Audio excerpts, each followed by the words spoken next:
Femme active et entreprenante, notre candidate nous vient de la région spéciale. L'émission Best of SMC vous emmène à sa découverte. Je suis Milek Dorcas, épouse d'Agro, la candidate numéro 3 au concours Best of SMC. Je représente la région spéciale. Comment s'est fait votre appel dans le ministère de Chantres? Il faut dire que depuis, même avant que je ne sois chrétienne, j'aimais beaucoup la musique. Je chantais les chants comme ça, je les interprétais de moi-même. J'ai acheté un cahier spécialement que j'écrivais tous les chants que j'aimais, qui passaient à la télévision. Puis j'interprétais textuellement au lycée, pendant la récréation. J'avais mon cahier, je chantais dans les oreilles de mes camarades. Elle m'appelait la voix d'ange pour me provoquer. Ça, je n'étais même pas encore chrétienne.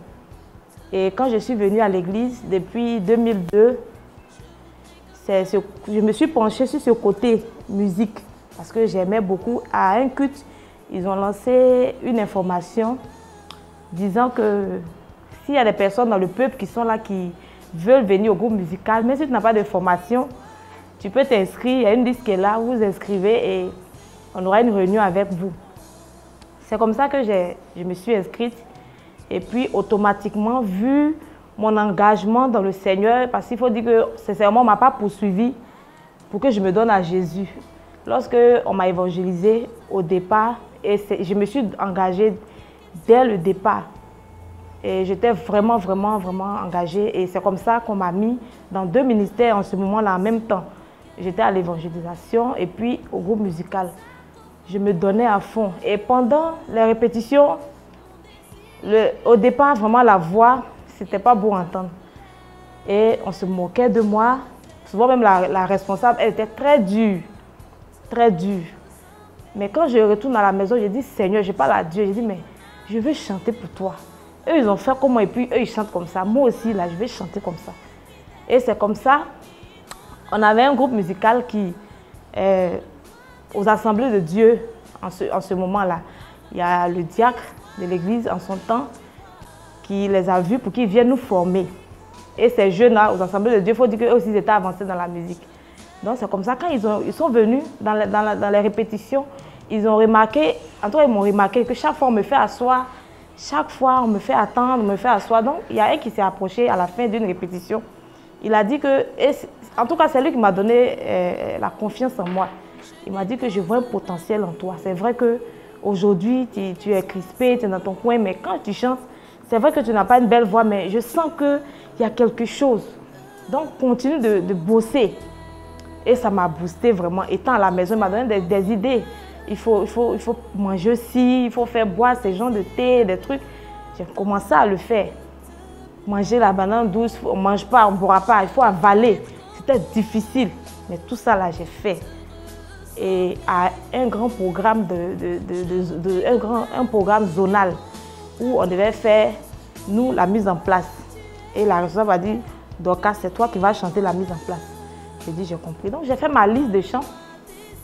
J'ai fait la mise en place. Bon, étant dans la salle, je voyais des gens qui étaient dehors là-bas, qui regardaient, mais qui chante là-bas, qui chante là-bas. Je voyais les gens. Et à la fin du programme, beaucoup m'ont approché pour me demander, mais attends, c'est Dorcas, c'est Milek? J'ai dit, oui, c'est moi. Ah, mais depuis quand tu chantes comme ça? Moi, mais j'étais étonnée, ils ont dit vraiment. Et ma maman même s'est approchée, elle m'a pris dans ses bras, elle dit vraiment, tu as réussi. J'ai dit, réussi comment? Elle dit, franchement, quand j'étais là-bas, dehors, si on m'avait dit que c'est toi, Dorcas, qui chantais, je vais dire c'est faux. C'est pourquoi je viens de tirer mon coup pour voir que vraiment tu es en train d'aller à un certain niveau. Étant à l'église de Gagnoa, on a organisé, il y a une église qui a organisé un concours de tous les chantres des églises évangéliques de Gagnoa. On devait compétir. Et moi, mon groupe, on est parti, on a compéti. C'est moi qui ai chanté le groupe, on a choisi le groupe, le chant de Gaël Chilo. Et on a été les premiers. Parce qu'il faut dire que les gens quittaient dans leur maison, même venir regarder, mais attends, qui chante là-bas? C'est le groupe qu'ils ont déplacé, c'est le groupe Gaël qui a quitté au Congo pour venir ou bien c'est qui? On dit non, c'est une chante, elle a l'équipe Baptiste. L'équipe Baptiste de l'église de Gagnoa, Babré. C'est la petite fille là. Donc, franchement, moi-même j'étais étonnée. Et quand on est quitté là, il y avait des cadeaux, tout ça. Donc c'est de là vraiment que j'ai commencé à avoir confiance en moi. Et par la grâce de Dieu, jusqu'à aujourd'hui, je suis à ce niveau. Voilà, c'est ce que je peux dire. Comment avez-vous reçu l'annonce du concours SMC et surtout le choix porté sur votre personne? Quand j'ai appris l'information, bon, j'étais au travail et puis j'entendais comme ça à la radio qu'il y avait un concours qui passe. Bon, j'écoute, je dis, ah, concours. Franchement, dans les autres églises, ça se fait. Et ma prière, vraiment, c'était qu'un jour, je dis, ah, Baptiste, même là, ils attendent quoi pour faire ce genre de concours? Et quand j'ai entendu, on dit, ah, l'église Baptiste, voilà ce qui va se faire, un concours. J'étais contente de dire, ah, Dieu merci. Si Baptiste est décidé à faire ce genre de concours, vraiment, je suis contente. C'est que c'est Dieu même là qui a entendu mes prières. Puis j'étais là quelques jours, une semaine, 2 semaines. Il y a ma responsable de groupe qui m'appelle. Elle dit, ah, quand tu vas finir ton travail, il faut passer au bureau ici, je vais te voir. Donc c'est comme ça que je suis partie. Et puis elle m'en a parlé. Franchement, quand elle a dit, je n'ai pas... Sur le coup, elle m'a dit, ah, tu as entendu parler d'un concours, tout ça. J'ai dit, oui, j'ai entendu parler que vraiment c'est bon. Hein. Mais et si nous aussi, on participe, c'est bon. Hein. C'est là qu'elle a commencé à rire. Et puis elle a dit, c'est toi qu'on a choisi pour représenter le groupe. Bon, sur place là, je n'ai pas trop accepté. J'ai dit, ah, connaissant les autres talents là, c'est moi que vous avez vu dans tout le groupe là. Vous avez vu quoi? Tu as vu quoi sur moi? Qui a décidé? Mais c'est toi qui as décidé. Elle dit vraiment, on s'est appuyé sur beaucoup de choses. Je ne vais pas tout étaler. Mais sincèrement, on a beaucoup réfléchi. On a mis 5 à 6 noms. Mais c'est ton nom qui est ressorti. J'ai dit, ah, moi je vais réfléchir. Je vais réfléchir parce que les histoires de concours, bon, vraiment, je vais réfléchir. Mais après que je suis repartie, la voix me dit, mais attends, toi-même tu as prié pour que ça vienne au baptême. Et puis tu as déjà participé à un concours, c'est vrai, mais est-ce que ça sera forcément la même chose? On ne sait jamais. Et c'est comme ça, le lendemain, je l'ai appelé, j'ai dit, ah, j'ai compris, que je vais faire, il n'y a pas de problème. Tout le monde fait. C'est vrai que c'est un concours, mais moi je pense que c'est toujours pour glorifier le Seigneur. C'est la continuité des cultes qu'on fait, des cultes d'adoration. Donc je pense qu'il n'y a pas de souci. Donc c'est comme ça que j'ai pris la chose. Bon, on était sur la région, on était 5 à compétir. Bon. En tout cas, il y avait des talents. Quand moi-même j'ai écouté les autres voix, franchement, je ne pensais pas que j'allais être choisie. Voilà, donc c'est comme ça, à la fin, le lendemain, j'ai reçu, on a dit, ah, on ne va pas vous dire maintenant le résultat, mais le lendemain, on va vous envoyer des messages. La personne qui sera choisie va recevoir un message. Moi, quand je partais, j'enlève mon esprit dessus, j'ai dit, mon cher, les trucs de concours là, bon, c'est bon. J'étais là le matin, je me réveille, je prends mon téléphone, je me connecte et je reçois un message de SMC, voici, vous êtes retenu. En tout cas, j'ai crié, j'étais vraiment contente. J'étais contente, voilà. Donc, je pense que c'est Dieu qui veut que je fasse ce concours. Bonjour, c'est M. Tagro. Je suis l'époux de Mireille Dorcas. Mes impressions concernant mon épouse, je crois que mon épouse est une très grande chantre de l'Éternel, même si jusqu'à présent elle n'a pas encore fait un album. Mais je crois que Dieu lui a donné un don particulier dans le domaine musical. Parfois, quand je la vois en train de chanter pendant les cultes, surtout quand elle dirige l'adoration, je m'assois, je la regarde et je dis vraiment c'est merveilleux. Et dans mon cœur, je dis waouh, quel talent que Dieu lui a accordé. Vraiment, je remercie le Seigneur pour le don particulier qu'il lui a donné. Il y a quand même une anecdote que je vais raconter. Une fois, j'étais à la maison. Mon épouse est rentrée à la maison avec mon fils Daniel, qui a pratiquement 3 ans. Ils sont rentrés à la maison. Daniel tenait entre ses mains des baguettes, les baguettes qu'on utilise pour pouvoir jouer aux batteries. Je lui ai demandé, mais qui lui a remis cela? Elle dit non, c'est l'un de ses collègues qui lui a remis cela parce que les baguettes n'étaient plus de grande utilité. Après, l'enfant est rentré à la maison, il est monté sur le lit, il a pris les coussins du lit, il a mis les 2 coussins devant lui et il a commencé à taper avec les baguettes qu'il avait, comme s'il jouait à la batterie. Mon épouse est rentrée dans la chambre, s'est mise à rire et on s'est mis à chanter. Et moi, je l'ai observé et dit, bon, tiens, il reste maintenant le père qui doit apprendre à jouer au piano pour que ce soit vraiment une famille musicale. Et on s'est mis tous à rire. Vraiment, je remercie Dieu pour cela. J'aimerais encourager mon épouse. Elle n'est pas sa première compétition. Vraiment, je l'encourage dans cette initiative et je bénis Dieu pour cette grâce particulière sur sa vie. Merci. Vraiment, Bon, au départ, quand je lui ai parlé du fait qu'on m'avait choisi, il a dit, mais pourquoi, quand je lui ai dit que je ne voulais pas, il m'a dit, mais pourquoi tu ne veux pas chanter? Que, au contraire, le potentiel qui est en toi, là, c'est vrai que tu as déjà participé à un concours à Béni TV, mais cette fois-ci, c'est pour ta maison. Donc, je pense que tu n'as pas à refuser. En tout cas, moi, je t'encourage à le faire. Donc, quand le lendemain, j'ai reçu le message, je suis partie, je l'ai réveillé. Il dormait, mais je l'ai réveillé. Et puis, j'ai mis le téléphone sur son visage. J'ai dit, mais regarde, voici le message que j'ai reçu, que c'est moi qui ai été retenu. Vraiment, il s'est levé, il s'est assis en même temps, il était content. Il dit, ah, vraiment, que du Seigneur soit béni. Et vraiment, j'ai été surpris. La vidéo que j'ai regardée tout à l'heure, vraiment, tout ce qu'il a dit là, vraiment, ça me touche. Qu'ils disent que quand ils m'entendent chanter au culte, vraiment, ça le touche, vraiment, ça me touche, quoi. C'est vraiment émouvant. D'entendre ton mari dire ce genre de choses sur toi, vraiment, c'est vraiment émouvant.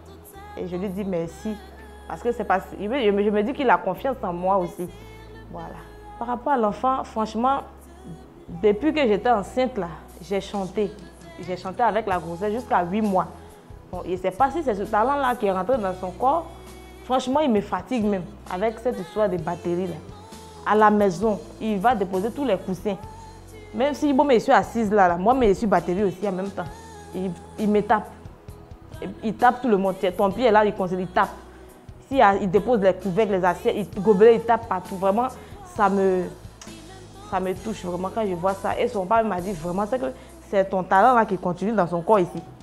Que ce qu'on va faire là, plus tard là, je vais acheter un piano. Là, nous tous, on va chanter. Je joue, lui, il tape la batterie et toi, tu chantes. Donc, ça fait qu'actuellement, maison de Paris, on a acheté tam-tam pour lui à la maison. Les voisins même ne dorment pas. Il se plaint, il dit pardonnez, c'est la musique, c'est dans son corps. Pardonnez, et puis ça passe. Dans la danse, c'est un peu ça. Comment avez-vous abordé les étapes de la répétition? Il faut dire que les répétitions se sont vraiment bien passées. Parce qu'au départ, ce n'était pas facile. Mais avec la présence du coach, je pense qu'il a son rôle. Il nous a donné des conseils, comment se tenir sur la scène, malgré le public, comment il faut se comporter devant le jury et tout ça. Je pense que ces conseils m'ont beaucoup, beaucoup aidé. Vraiment, ces conseils m'ont aidé. Et je lui dis merci. Parlons de Méledj Docas. Je l'appelle affectueusement Dame Tagro. Voilà, je l'aime bien cette dame. Elle a vraiment un potentiel en elle, musical. Elle dégage vraiment de la vie, elle dégage vraiment du bonheur. Vraiment, ce qui m'a aussi intéressé chez elle, à chaque répétition, elle se mettait dans des conditions, en train d'écouter, toujours avec son casque, son écouteur. Tout ça, elle se mettait toujours à part, en train de réfléchir, comment elle doit se tenir, comment. C'est une bonne qualité quand même pour un chanteur, je dirais, et une personne qui doit compétir. Et là, je la félicite vraiment pour ses efforts. Et elle a aussi une bonne prestance, je dirais, de scène. Elle occupe vraiment la scène. En pleine séance de répétition, je la voyais vraiment exécuter des pas. C'était bien, vraiment, c'était bien. J'ai apprécié ça d'elle. Et la petite faille aussi que je lui reprochais, comme elle est en compétition, ce n'est pas une sorte d'échange avec, ou je sais pas, j'allais dire de chant en famille ou entre amis, non. C'est un jury qui est devant, qui doit te juger sur des principes. Elle avait un manque de justesse de voix et on a travaillé longtemps sur ça. Et je ne sais pas, bon, elle aussi à son niveau, je crois qu'elle travaillait, elle prenait des conseils, mais je lui ai dit, bon, comme ça, il faut te mettre vraiment dans cette posture, à beaucoup écouter. Il faut avoir tendance à travailler avec un piano, avoir des notes dans la tête déjà. C'est très important pour un chanteur d'avoir les différentes notes dans la tête et chanter avec justesse, voilà. Elle se mettait dans la posture d'une personne qui vient compétir, donc elle était beaucoup réservée, elle était dans son coin. J'ai compris cela, mais en dehors du travail, c'est une femme vraiment souriante. Elle taquine le plus souvent quand elle me voyait, en dehors des répétitions, avant la répétition, elle me taquine. Ah, coach, j'ai dit quoi, maître? Bon, tu vois un peu, c'est comme ça, on s'appelait. Mais elle est bien, c'est une femme vraiment amour, voilà, tranquille. Je lui souhaite bon vent, voilà, et je pense qu'à la finale, elle doit vraiment occuper la scène, oui, c'est cela, mais vraiment, n'oublie pas de rester vraiment sur des conseils comme rester justesse de voix, l'occupation scénique, donner du sourire, vraiment interpréter. Parce que quand on parle d'un morceau imposé, c'est cela, on t'impose quelque chose. Donc, reste dans les normes de l'interprétation, reste dans les normes du morceau imposé. Donc, c'est ce que je vais lui dire pour la finale, qu'elle se concentre, qu'elle vienne dans un esprit de prière, d'humilité. Voilà. Et puis qu'elle continue de travailler aussi à la justesse de voix. Voilà. Sur la scène, quand même, je bouge. Parce qu'il y a la présence scénique aussi qu'il faut respecter dans le concours. Et ça, j'arrive à le faire. Mais mon souci, c'est les paroles. C'est-à-dire, je ne sais pas si c'est le micro, si c'est moi, je ne sais pas. Mais les paroles, là, j'ai dit les paroles, mais il se plaît toujours qu'il ne m'entend pas. Franchement, c'est là mon problème. Par rapport à mes failles, en tout cas, je vais tout faire pour pouvoir mieux travailler là-dessus, pour pouvoir mieux rendre les chants, pour que voilà, les paroles soient bien articulées. Comment préparez-vous la finale? Pour la finale, bon, j'ai acheté un poste, les postes Bluetooth qu'on a, voilà. J'ai acheté un poste, j'ai acheté un écouteur voilà, pour avoir toujours mes écouteurs pour voir mieux. Parce que quand c'est les petits écouteurs de 1000 francs là même, on n'entend pas bien. Donc j'ai dit, attends, j'ai acheté pour 9 000, 7 000 là, je vais bien entendre. Donc c'est ça, c'est ce qu'ils font pour travailler. Quelle que soit l'heure, même dans la nuit. Quand je pense à ça, le sommeil disparaît même. Donc je dis, attends, ce temps-là, il n'y a pas pour bosser. Donc je mets mes écouteurs, je suis assise sur la terrasse quelque part là-bas. Je peux rester 2 heures, 3 heures de temps. J'écoute, j'écoute, j'écoute. Après, je continue, je prie, je recommande au Seigneur et puis je vais me coucher. Souvent aussi dans la journée, en tout cas tout le temps, c'est tout le temps, tout le temps. Voilà, c'est comme ça que je bosse tout le temps. Il n'y a pas d'heure précise, tout le temps. Parlez-nous des relations que vous entretenez avec les autres candidats. Il faut dire qu'au départ, le groupe musical, on est beaucoup dans les églises. Et souvent, dans les siamels, on se voit. Mais pour dire qu'on se connaît véritablement, non. Mais quand j'ai vu les visages, j'ai dit, est-ce que cette personne, est-ce qu'on pourra causer, se rapprocher? Mais ça a été très facile. Ça a été très facile, les répétitions, même si on dit même que c'est des candidats même de différentes régions, même, tu vas dire c'est faux, parce qu'on est un. On est un, vraiment. L'amour est là, il y a le respect, malgré l'âge, l'amour, le respect, tout vraiment se passe bien. Boifo, en tout cas, elle cause beaucoup. Au départ, quand tu la vois, tu vas dire, elle ne parle pas. Mais des jours, elle cause beaucoup. Elle est intéressante et puis elle taquine beaucoup. Elle est vraiment bien, une petite qui est bien. Aristide aussi, j'aime beaucoup son sourire, il sourit en tout moment. Et il ne parle pas beaucoup, il sourit beaucoup. Donc ça c'est ce que j'ai remarqué, ça m'a plu. Josué Auré, lui aussi, en tout cas, il n'a pas manqué de me dire. Il dit, vraiment la vie, mais toi-même, j'aime ton affaire. Je t'aime tel que tu es là. Non, parce que tu es tout le temps en train d'apporter la joie, tu veux tout le temps dans qu'à sourire. J'apporte toujours. En tout cas, je veux les voir toujours en train de rire, on s'amuse. En tout cas, tout se passe bien. Lobé aussi, c'est pareil. On cause, on rit. En tout cas, ça va. C'est une famille, quoi. Terminons avec votre mot de fin. Je bénis le Seigneur encore pour cette initiative-là. Vraiment, je vous remercie. Et que